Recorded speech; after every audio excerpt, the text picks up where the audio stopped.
Yeah, thank you, Rich, and welcome everyone today. Unfortunately or fortunately, you've probably seen my face a number of times when we've rolled out these ad hoc payments.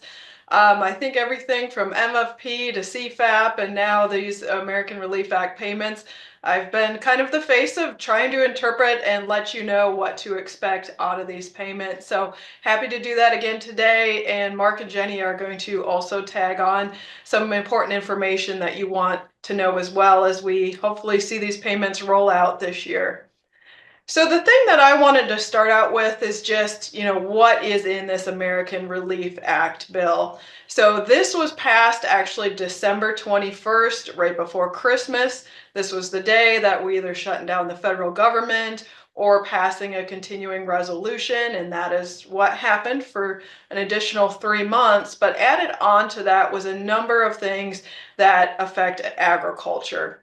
So the first one, obviously on the list, we extended the 2018 Farm Bill another year, so to September 30th, 2025. We have a webinar on this in 2 weeks. So with the extension of that Farm Bill, everybody will again have the chance to either elect ARC or PLC, ag risk coverage or price loss coverage on their base acres. Now, one thing, just as a teaser, that has changed. Normally the date on that is March 15th, that decision has to be made with the FSA office. This year it is April 15th, so you do have an additional month on that decision. Another thing that has changed, reference prices are a little higher again because of the formulas built in the 2018 Farm Bill. So when you're looking at PLC, you'll see slightly higher guarantees. The same with ARC. With the current prices we have now, this is going to be an important decision because of that higher guarantee and lower commodity prices. There will likely be payments in these programs. So stay tuned in 2 weeks. Jenny and I are going to break down that decision for you. And again, that needs to be made by April 15th this year. But what we're focusing on today is really the other two in here, and that is the economic assistance payments for farmers and disaster aid. Now, the economic assistance, just to kind of give you the context of why these came about, as Congress knew they were not going to get a new farm bill done, I think the general feeling was because of the extremely low prices we had last fall during harvest, they came up a little, but just historically how low commodity prices are right now, the farm bill was not going to provide enough risk management assistance to farmers. And so these were added on in addition to the Farm Bill programs to really help economically what farmers are facing right now. And economically, I mean price-wise. This doesn't have anything to do with yield. So then in addition to that, Jenny's going to cover this today, is also disaster relief for agriculture. And there was an additional $21 billion earmarked in the name of disaster relief. So let's dive into the economic assistance payments first. So how these are going to be made is on planted acres in 2024. Normally our Farm Bill programs run on base acres. This is planted acres. So 100% of your planted acres in 2024, and then 50% of any prevent plant acres in 2024. Here in Kansas, that probably does not affect too many people, but just knowing there's people outside of Kansas on this webinar, I will mention that. Now, some questions that come about from that is what is considered planted?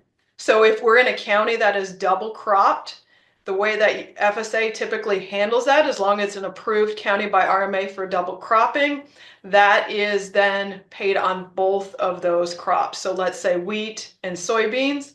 If it's an approved double crop county, it'll both count towards those planted acres. Another question that might come up, wheat is typically planted in the fall and harvested the following year. So what's considered planted acres of wheat? Normally that is handled that it's the 2023 planted acres of wheat that's harvested in 2024. One slide I think I skipped here and I'll go back to is what is the covered commodities for these payments. And really it's the same commodities that we normally see in ARC and PLC. So the covered commodities of Title I of the Farm Bill, these are the commodities that will also be receiving these economic assistance payments. So all of the big ones for Kansas here I've highlighted, but again, just knowing we have others on this webinar, all of these different planted acres will qualify for these payments. Let me go back to this slide. One thing I will emphasize, even though these are planted acres, they could be harvested for grain crop, grazed, hayed, silage, or similar purposes according to the language of this Relief Act bill. That does not include your perennials like alfalfa, brome, fescue, those hay acres. So even though it says haying, it still has to be planted acres of the covered commodities that I just showed. So with that, how are these payments calculated? Now we're going to show you how we calculated the payment rates. So if you can kind of glaze over these next few slides if you don't really want to understand the very nitty-gritty details of how they determine payment rates. But being economists, we just want to show you what the language of the bill was, how we calculated them. So I'm going to walk through an example here in a minute. But basically, the language of the bill specified two different formulas, and then the payment rate would be the higher of these two formulas. So the first one is just looking at the expected economic loss of each crop, and then 26% of what that calculated loss would be. So in that formula, if the cost of production of the crop was really less than what the revenue was, so price times yield is less than what it cost to produce it, that's what's called economic loss. So again, if there's an economic loss on that crop, it'd be 26% of that loss. Now it also specified a minimum payment for each crop, and that would be 8% of this formula where it uses statutory reference prices like Title I of the Farm Bill, and then a national yield for price loss coverage. And then it was an 8%. So those are the two formulas. I'm going to break down for corn what that looks like, but just know these calculations would be done for each crop of those covered commodities. So here we go for corn. Basically, what we're looking at, it is a national calculation. So even though we're sitting here in Kansas, our Kansas corn producers will be getting the same payment rate of those sitting in Illinois or Iowa or anywhere across the US. So how that is calculated, and I will say these are what we interpreted based on the language of the bill. USDA will have the final say in what numbers they use, but us interpreting and reading the bill, I think we are very close. There's maybe a couple spots where there could be a little different interpretation, and I will mention those here. But basically, the corn calculation will take the expected cost of production. So on the national level, according to the Economic Research Service, that was $879.10 per acre. That's what it cost to make 1 acre of corn, regardless of the yield. So there's our cost side of the formula. Now, what was our revenue side on this national calculation? So the language of the bill specified to use the last 10 years or most recent years of the average national corn yield. Now this is where we could interpret that as either 2015 through 2024, such that we did here to come up with 174.5 bushels. It could also use 2014 through 2023. It did not specify what 10 years were called the most recent. So this could be slightly different when it comes out officially from USDA. So we take that national average corn yield and then we multiply that by the projected marketing year average price for corn. So the marketing year average, if you remember from a lot of my ARC PLC talks, that is simply an average of the prices for corn nationally every month. So this would have started September 1st. Every month, USDA announces a price for corn, and then it gets weighted based on how much corn is sold to come up with one number for the entire nation of what our 2024 harvested corn was sold for. Now, obviously, we're still in that marketing year. It'll end at the end of August in 2025. So this is the WASDE projected number for that corn price in their December report. And the language of the bill specified that is the number we will be using. So that $4.10 corn price is going to be used in this formula. So if you take that number times the amount of national average bushels of corn, the expected revenue per acre on corn then would be $715.61. Now you might see that is quite below cost of production.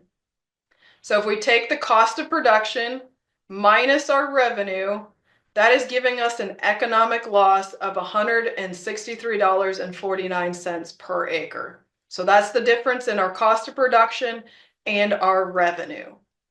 Now this economic loss, again, that first formula says we'll pay 26% of that economic loss. And so that's where we come up with a payment rate of $42.51 per acre. Now again, this is not finalized and announced by USDA. Like I said, there's maybe some difference in what years they use to calculate that corn yield, but this is going to be extremely close to what is going to be announced here, hopefully, in the next few weeks. Now that was the first formula. So the second one looks at the minimum payment. And so that one's a little simpler. It uses the 2014 Farm Bill reference price. So for corn, that's $3.70 per bushel. Why they went back to 2014, in the 2018 Farm Bill, there's an escalator built in. So corn is not at $3.70 for PLC. It's actually a little higher than that now. So they went back to kind of the statutory reference prices for these economic assistance payments. So $3.70 on corn.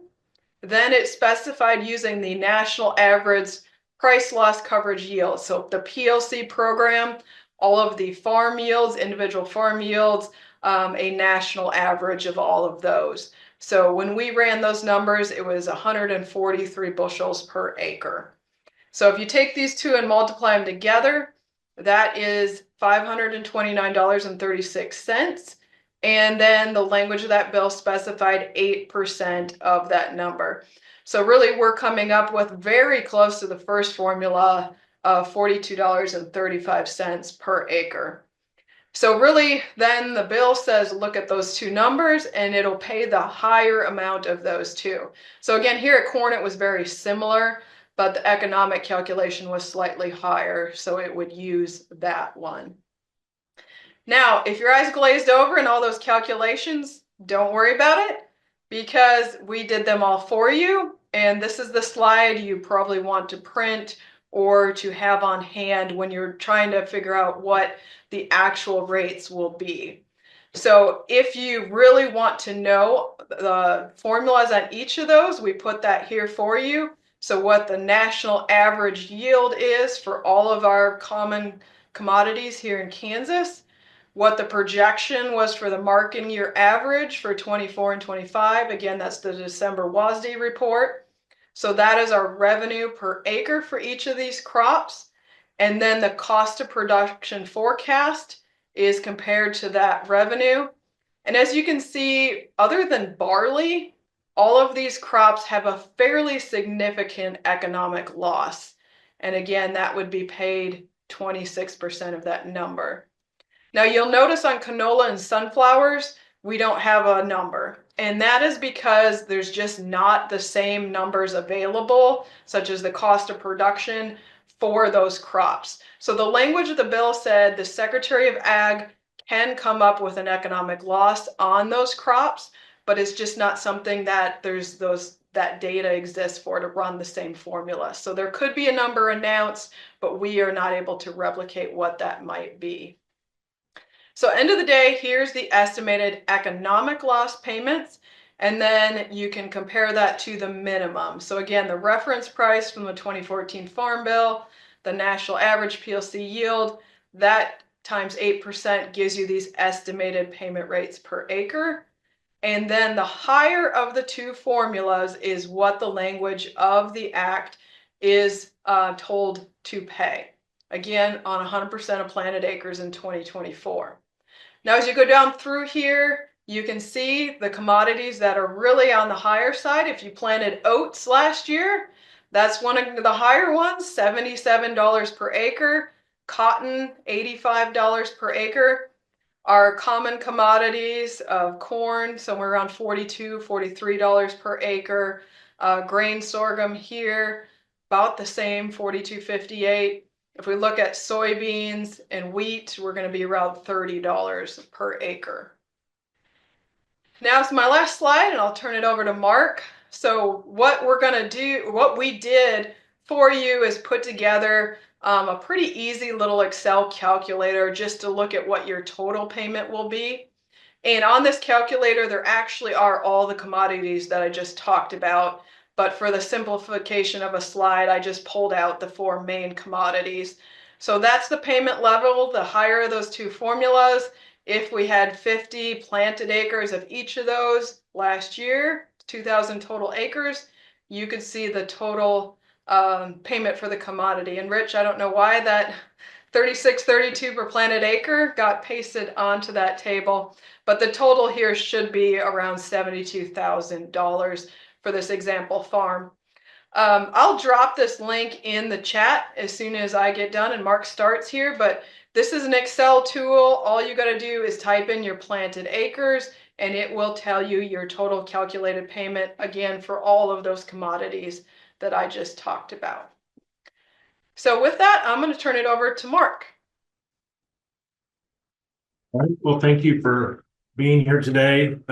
There are a few questions in the chat that maybe fit with what Robin has covered, so I might either read those and let her answer those or try to answer those, just so we kind of take care of those as we go. The first question is about the 26%. That was included in the legislation that is part of the text of the bill.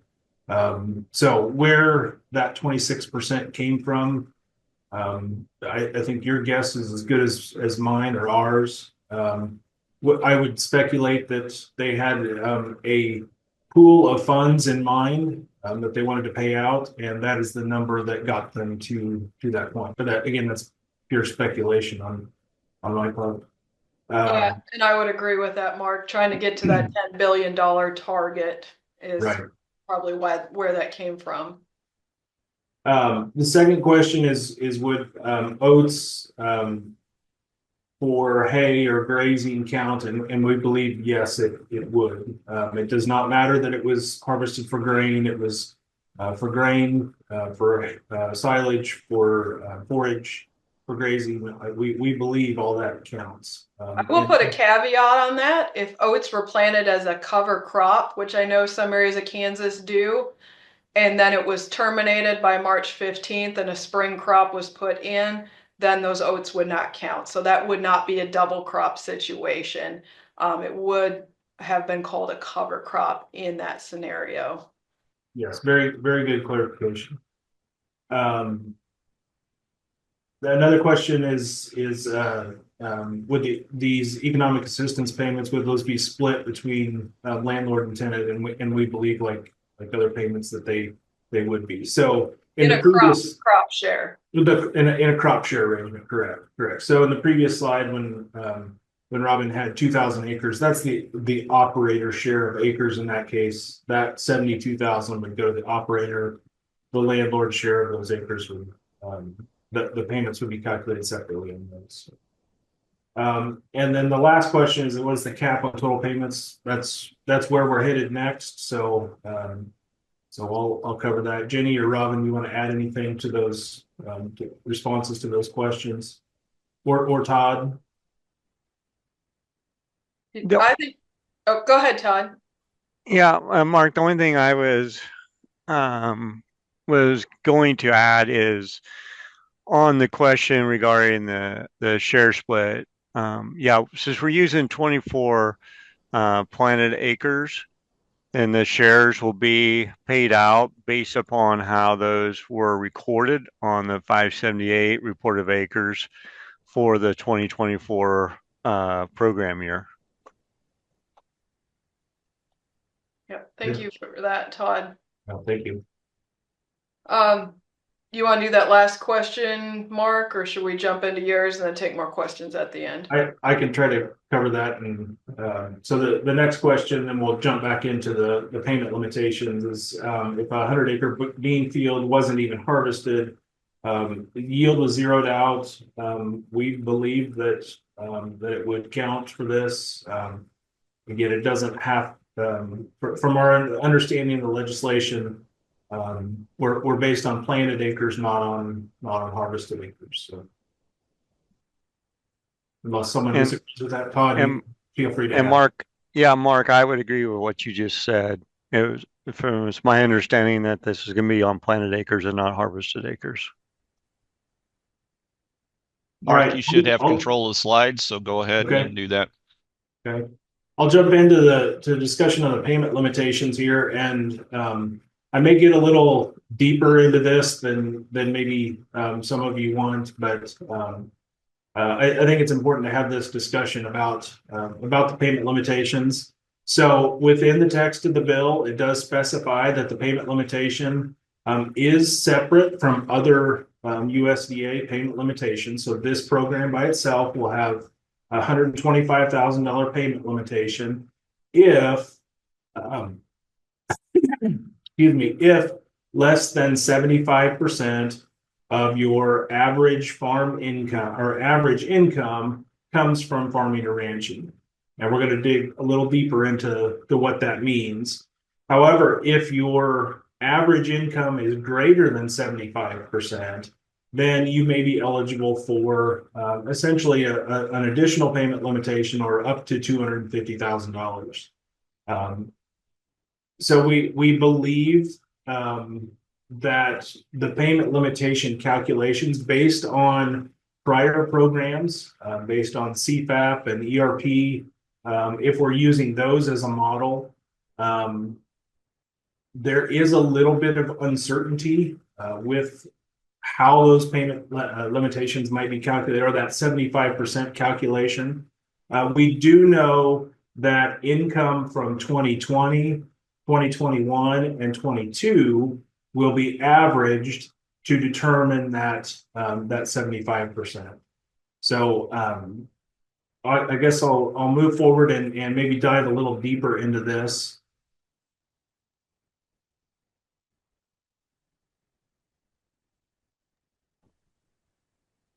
Okay, so first let's take a look at what is farm income for this payment limitation calculation. And again, we're using we're making some assumptions. Like Robin has said, some of this is still to be settled by USDA. We don't know what some of the final numbers will be. In this case, we don't know for sure what that payment limitation calculation looks like. We're basing this off of previous programs that have used a similar calculation.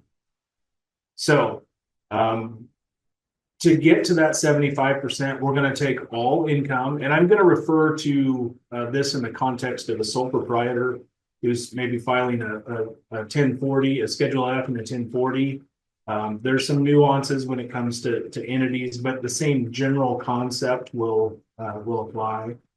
We're going to take the total pool of income in the form of adjusted gross income on a 1040, and we're gonna identify the pieces of that are farm income, and then take that farm income divided by the total, and that's what's going to calculate that, or we presume is going to calculate that. The percentage, that average farm AGI percentage that I referenced on the previous slide.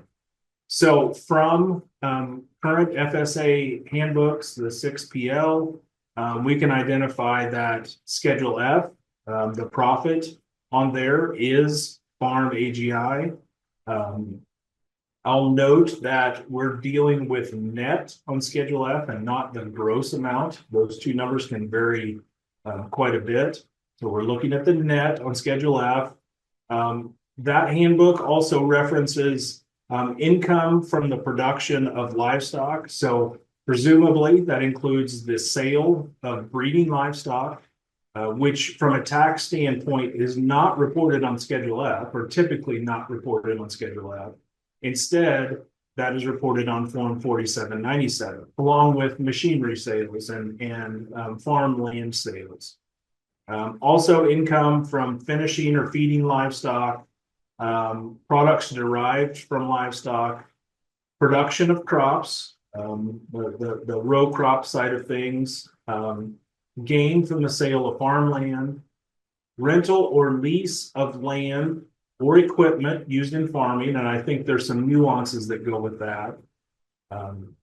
And wages from a closely held farming corporation. And again, there's some nuances with that. That gets kind of gets into a complicated area, and I'm not going to really dig into that. But the last item on this list is gain from the sale of equipment, from machinery and equipment used in farming, but only if that average farm income or average farm AGI calculation is already 66.66% of AGI. So for many people, that the sale or the gain from the sale of machinery and equipment is not going to be included in that calculation to determine that farm percentage of AGI.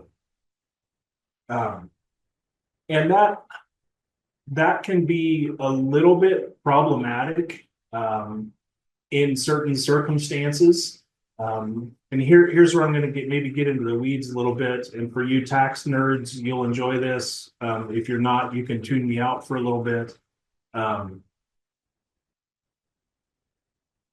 Since 2018, with the Tax Cuts and Jobs Act, we can no longer treat the trade of equipment, the trade of machinery and equipment, farm machinery and equipment, as a like-kind exchange. Instead, from a tax standpoint, we treat it as a sale of the old equipment and an outright purchase of the new equipment. And from an income tax standpoint, this really doesn't impact the tax return. What it does is shift income from Schedule F to Form 4797 on the tax return. And since that gain on the sale of equipment is not necessarily considered farm income, we have run into situations where someone who is actively farming, that is all they do, when we run through this calculation, they are not necessarily considered a farming operation. So they would not necessarily qualify for that second payment limitation. That doesn't exclude you from the program. It doesn't exclude, you would still be eligible to receive the payment. It just prevents you from moving from $125,000 payment limitation to $250,000. So in certain circumstances, this could exclude you. So let's look at an example here really quick. We have an individual that had net farm income for 2020, 2021, and 2022. They had 1 year of profit and 2 years of loss on Schedule F. And that averages to $10,100. However, at the same time, they had machinery sales for those 3 years that average a positive 75,000. Their total AGI, total adjusted gross income average for those 3 years would be just a shade under 65,000. And from a practical standpoint, you could argue that all of that income does come from farming. But using previous calculations, previous programs as a guide, we would be required to only count that negative $10,100 as farm income. The $75,000 average would not be counted as farm income. So we do the calculations two different ways, just as an example. If we exclude the machinery gain, we're at a negative 15.56%, well below that 75% threshold. We would not qualify for an extended payment limitation. On the flip side of that, if we do include the machinery sales in there, or the gain from machinery sales, that percentage would calculate to 100%. And if that was the case, then we would qualify for that second payment limitation. Now, I want to emphasize that we don't know for sure how this is going to be calculated. Again, I've said this a couple times. We're only basing this off of prior programs and how that payment limitation has worked for those programs.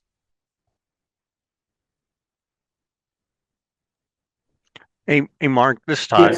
Yes, Todd. And I'll just jump in there and throw in just one more comment, just additional comment while we're talking about that is, and that will require, if it's like it has been in the past, a certification from a CPA or an attorney, and they will have to sign certifying to that effect that you're met that 75% average.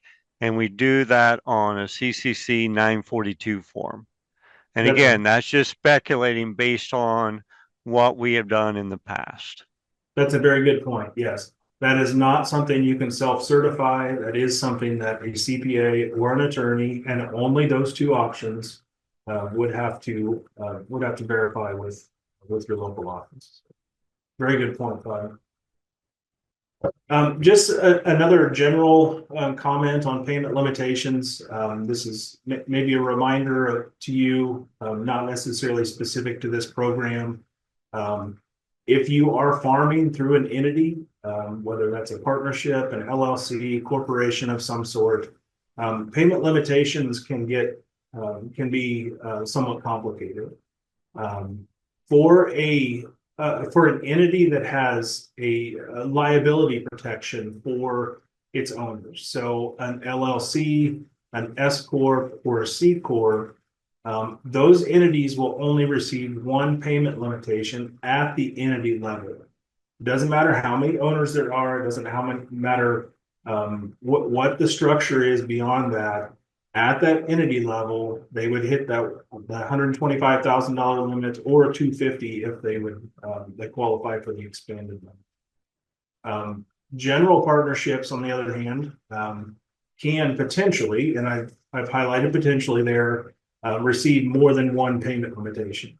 So if you have a partnership of 3 individuals, you can potentially, at the entity level, receive a total of 3 payment limitations. So some can be very complicated factors go into determining payment limitations for entities. Just wanted to remind everybody of that, and again, not specific to this particular program. So just as an example, went through and calculated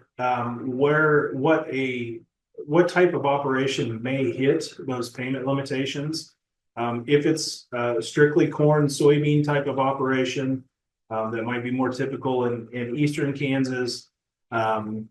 If we have a pretty even split of acres, then that's roughly going to be about 3,500 acres before you would hit that payment limitation. And again, I'm referring to the operator's share of acres to get to that 125,000, but 3,500 acres in that case. If you've got an operation that's maybe a mix of wheat, milo, and soybeans, it's going to take a few more acres to hit that limitation, but roughly 3,600 to 3,700 acres before you hit that 125,000. I did go through and calculate based on the 2023 acreages for the average KFMA farm. That including double crop acres, we're looking at roughly $50,000 payment on average, $50,500 based on that. And I've done the same thing for each of the KFMA associations. Certainly, as farms get bigger, you're likely to see a larger payment. You can see that ranges based on the average farm, average KFMA farm in the Northeast Association, about 34,000 to almost 100,000 in the Northwest Association. And again, that's strictly based on average farm size.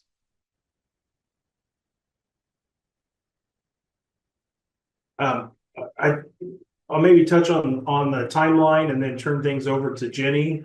She's got a lot more graphs and charts that probably be more interesting than me rambling on about tax issues. We do know that the text of the bill said these payments were to be made within 90 days of enactment. It was signed by the president on December 21st. So that puts us roughly around the 24th of March.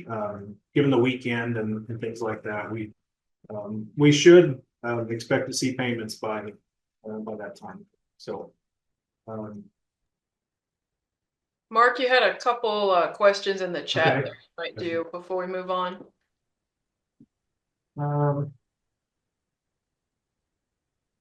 Question I keep getting is whether be an adjustment based on 2024 indemnity payments received through revenue or yield protection crop insurance. I don't know of any adjustments to this. I don't remember reading anything in the text. I'll be honest, the text of the bill is not easy reading, so it's possible that something was missed. Robin, Todd, Jenny, do you know of any adjustments for crop insurance at all? I did not catch anything in the language of the bill either, so I assume that will be counted as income. And I agree with both of you. There's, from what I've seen and what I've read, no indication of any adjustments due to payout from crop insurance, indemnity from crop insurance. I think that will come into play with the next payments we're going to talk about with the disaster aid. So absolutely, Robin. For sure. The other question there, I think, was a split, and I don't have that in front of me. Well, here it is. For the state average, roughly the average, and this is over all farms. So about an average of 400 acres of corn, roughly 120 acres of milo, 500 acres of beans, and 440 or so acres of wheat. So since Kansas is so agronomically diverse, the averages don't necessarily tell the exact story, but that is the average over all farms that I used to calculate those payments. Thanks, Mark. Jenny, you should have control of the slides, and so you can go ahead with what you're doing. Right, I will. Okay, hi everybody.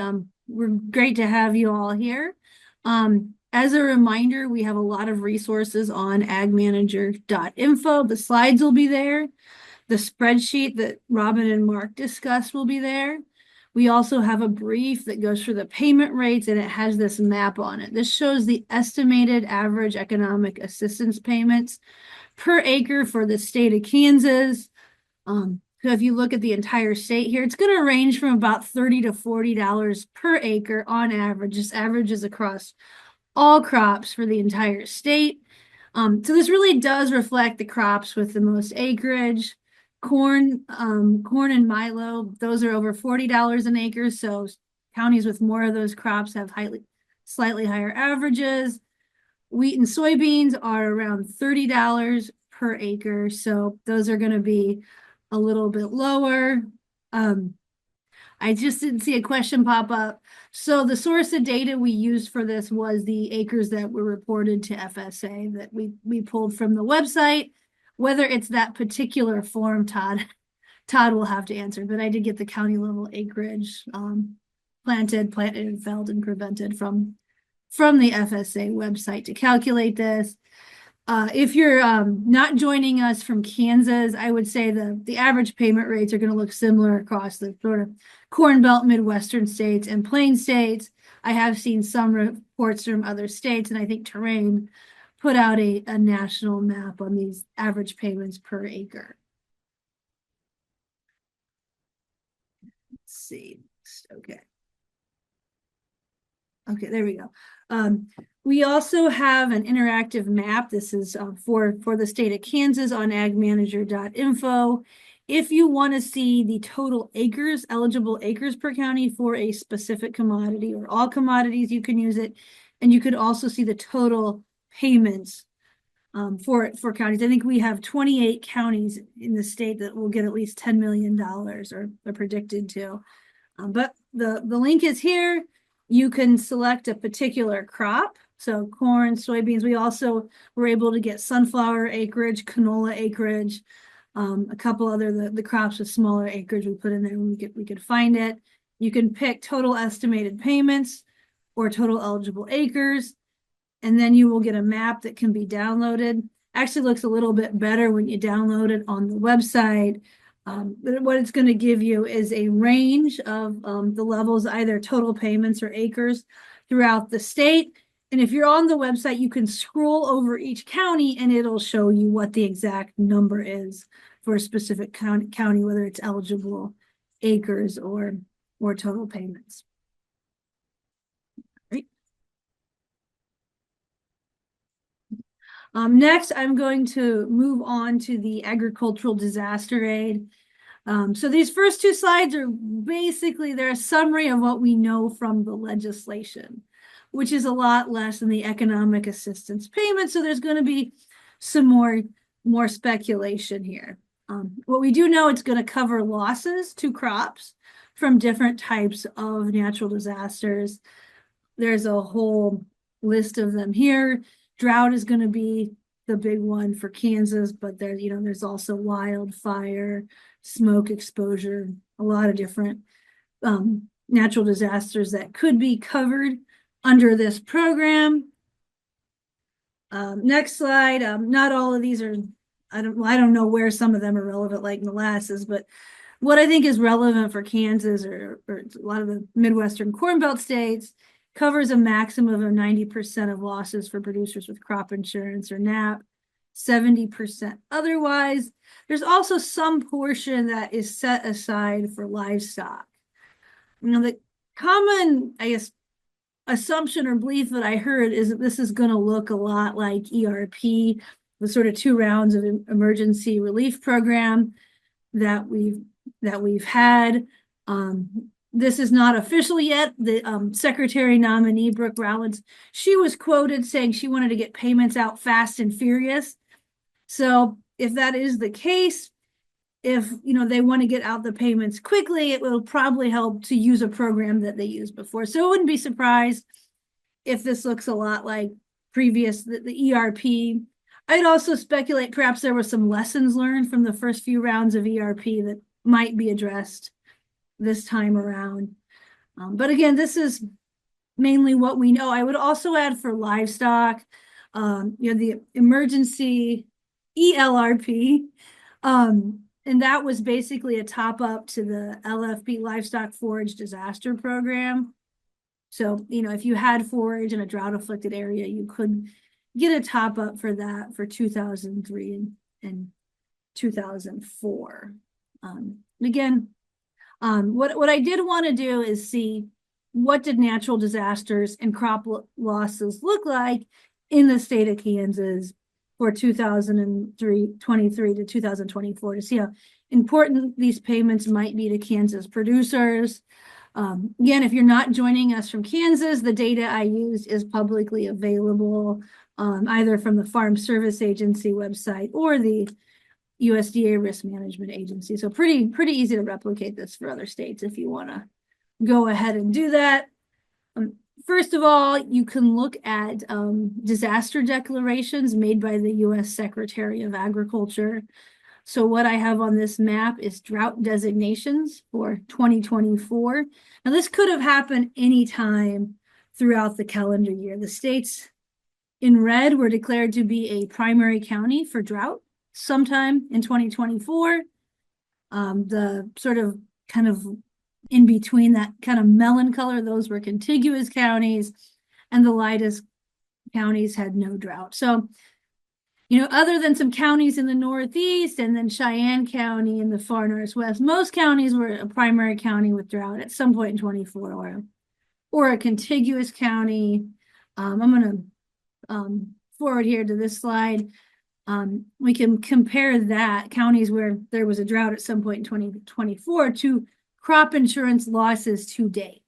So this is the ratio of indemnities to liabilities for 2024. Now those indemnities are still being reported. So a lot have been paid out, some might not have been. So this could go up still, but it is what we know to date about crop insurance losses. So if you look at this map here, and this is for all crop policies, I've excluded livestock policies. You look at Thomas County in the far northwest corner of Kansas, that's 0.33.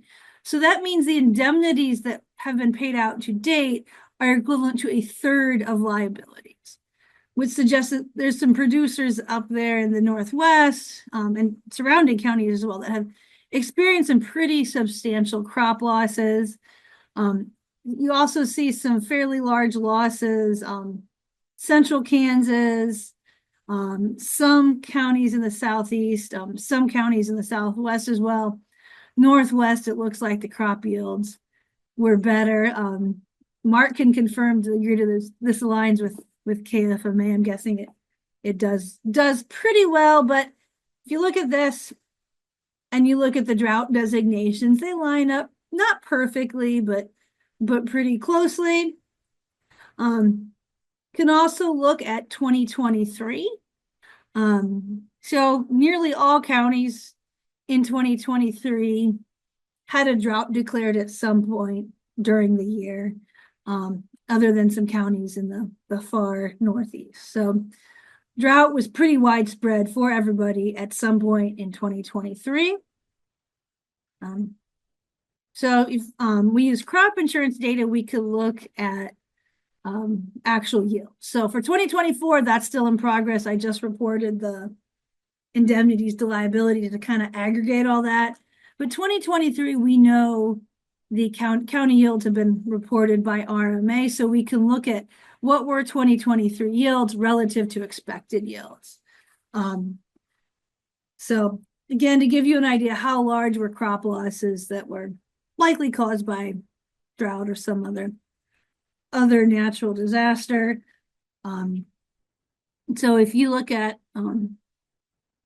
this chart, I'm going to focus on the dryland or non-irrigated yields here to talk through it.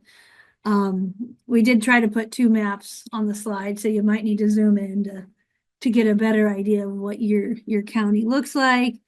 But if you look at dryland corn yields for corn, getting to central Kansas, Ness County, that's negative 88%. That means in 2023, the county average corn yield was 88% less than expected. So not a lot of corn got harvested in 2023 in some of these central Kansas, southwestern counties. So the darker the purple shade, the larger the 2023 losses. So next you can look at milo or grain sorghum. For the state, again, I'm looking at the dryland, the non-irrigated yields.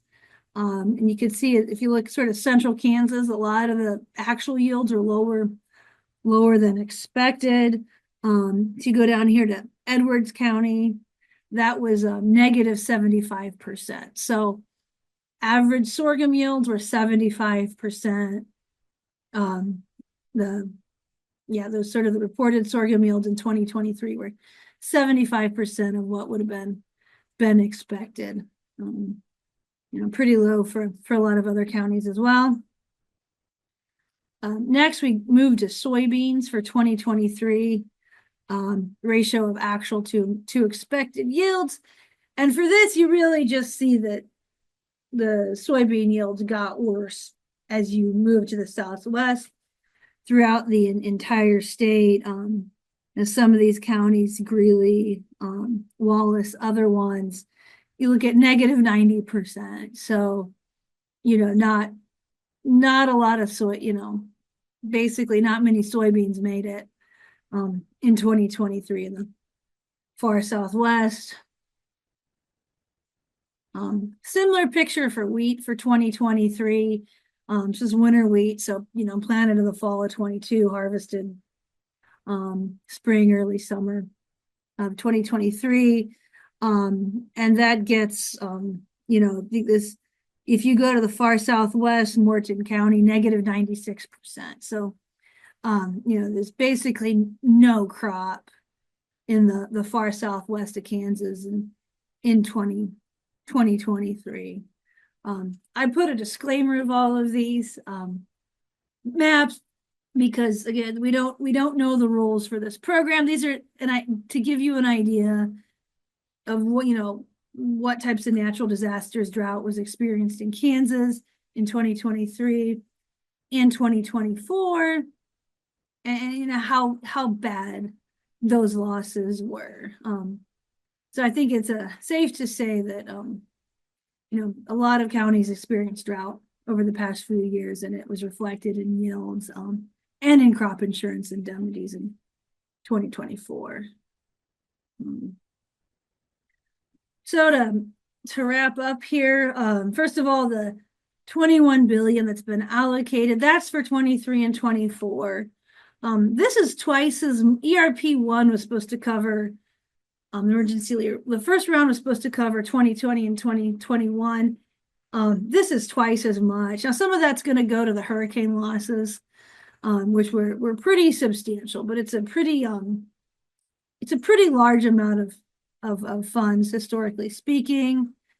We're going to see, probably over the next few months exactly what that looks like. I think that the economic assistance payments have to come out by late March. I wouldn't be surprised if these came afterwards. If we look at Kansas, looks like there's a lot of counties that experience large yield losses and high crop insurance payouts for those losses in 2023 and 24. And this does correspond to the counties which were declared to be in drought in both years. So I would expect these payments to be sizable. If I was forced to speculate, you can think about what were the crop insurance guarantees in those years, and maybe say, and you're going for like 70-75% policy coverage level for your underlying crop insurance policy. If these payments cover some of the losses that weren't covered by crop insurance, you could easily see these being within the range of the economic assistance payments, so $30 to $40 per acre, or even higher. So I would definitely expect substantial payments to be made in counties of Kansas that have experienced sizable crop losses over the past few years. Also say happy to answer any questions. Next week, we're going to have a webinar on farm and agribusiness management in the ad hoc era, and it does relate to what we've talked about here. Ad hoc payments are becoming increasingly common. That's the world we're in. So how do producers plan, or do they plan for these payments? And then once they're received, how do you spend them? Because they're not as predictable as crop insurance or Title I, but definitely can provide assistance during times like this. With that, I'm happy to answer any questions. Jenny, why don't you forward it? There you go. Perfect. All right. And I cannot see the chat box. Nope. Yeah, go back one. Okay. There. Yep. How do I get to see the chat box? So one of the Hey, Robin. Go ahead, Todd. Hey, yeah. If I could just, tag on to what Jenny said, and just for the listeners out there, I do not disagree with anything about what she told you. I would just add on and just say, while that $21 billion of disaster aid does look very robust, keep in mind, as she stated, a portion of that money is going to get spent due to hurricane disaster relief in 2023 and 2024 through the block grant program to rebuild storage and infrastructure that was lost on the coastlines through Florida, Georgia, the Carolinas, down there in the southeast. And then there's also going to be block grant money that's going to be used for rebuilding warehouse grain facilities through the Midwest through the summer tornadoes. I do agree with what you said. I think that payment is going to be a decent payment, but I also just keep in mind there's going to be there was a lot of discretion in that language of the Disaster Relief Act that's going to be left up to the new Secretary of Ag, and there's going to be a lot of people that's going to be um, pulling on the Secretary of Ag, for the piece of the pie or slice of the pie. I do know that there's some. Um, I tend to agree with what Jenny said as far as they want these payments out quickly, um, but it's yet to be seen whether that will look like the ERP program, which was a revenue-based program that we've had in the past 3 years for 2020, 2021, and 2022. There is some congressional pressure to go back to what used to be called the Sure Disaster Program, which more is a production-based disaster program in 18 and 19. But again, that's going to be discretionary. It's left up to the secretary to work out. I do know there was multiple congressional delegation that was not in favor or did not agree with the tier factoring mechanism of the revenue program used in 2022. So I think there's a lot there yet that we just got to be patient on because we just simply don't know. And that's all I was going to add. Yeah. And definitely that's why I didn't want to do especially to put it on paper to do an example for a specific farm because there's a lot of unknowns. And David, we're not ignoring your question there on just the comment of halting government payments, the announcement that was made. Will this affect the timeline of these payments? I will comment, I don't think these payments are in jeopardy at all because of that halt on the government spending. I think President Trump is very much in favor of these payments. Whether administratively there could be delays in getting these out the door, I think none of us really want to speculate on that. I think USDA FSA will do the best that they can, but depending on, like Todd was saying, just the change in the Secretary of Ag and some changes in the office that'll come because of that, there could be delays. So Mark or Jenny, if you want to, or Todd, comment on that, that would be my take on that question. I think you summed it up perfectly. I was purposely avoiding answering that. Keep forgetting that.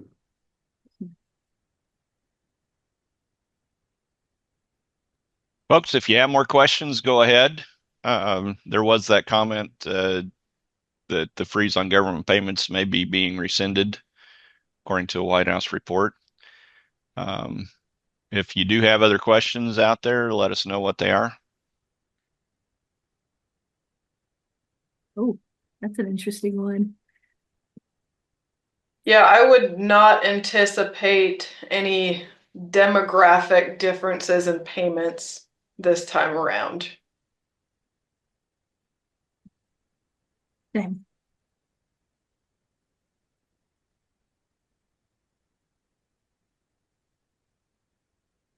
We'll stick around as long as there's questions, but if we're done, we'll go ahead and move on and let you go here. I would just like to make one other comment. And I really don't want to regress, but this is Todd. Back when at the beginning of Robin's presentation, she talked a little bit about the extension of the 1-year farm bill and the ARC PLC sign up that we're in right now. She is absolutely correct when she stated that you do have an extra month until April the 15th this year to make that ARC County or PLC election. But I do want to point out to listeners, of course, with the PLC, and not to dive too deeply into crop insurance side of it, you do have the SCO coverage option. Crop insurance has not extended their deadline. So while maybe you have an extra 30 days with FSA to make that election, if you are wanting to go SCO coverage, then you'll have, or stacks, you will have to make that decision by March the 15th. Crop insurance did not extend their deadlines to match FSA's extension this year. So I just want to be very clear on that. Yeah, thank you for that, Todd. And on our webinar in 2 weeks, Jenny and I will talk about the SCO interaction with our county and help walk people through making that decision. But thank you for mentioning that, Todd. Yep, definitely. I'd also, sorry, Mark, I see your question. Do I expect it to be similar or higher than the economic assistance payments? Speculation, caveat, we don't know yet. But if you look at the crop insurance guarantees for our major crops in 23 and 24, say you look at like a 10% band of that. So they going from a 70 to 80%, covering that a portion of that loss. I'd say for counties that did have crop insurance indemnities hit, you could see something that's comparable to or larger than the economic assistance payments. But I'm a little uncomfortable, happy to talk about it, a little uncomfortable to put it on paper just because of all the unknowns. I'm not seeing anything else come through. I will just note that the link that you used today when you registered is the same as it will be for the other 3 meetings, so you don't have to go back and register. If you should happen to lose that email with the link, you can go ahead and just get back on and register again, and it will send you a new link. Yeah, you'll be able to get back on next week. Glad to have you this week, and looking forward to having you for the next 3 weeks we've got going. So, Todd, thank you for being on. Robin, Jenny, and Mark, thank you for the presentation here.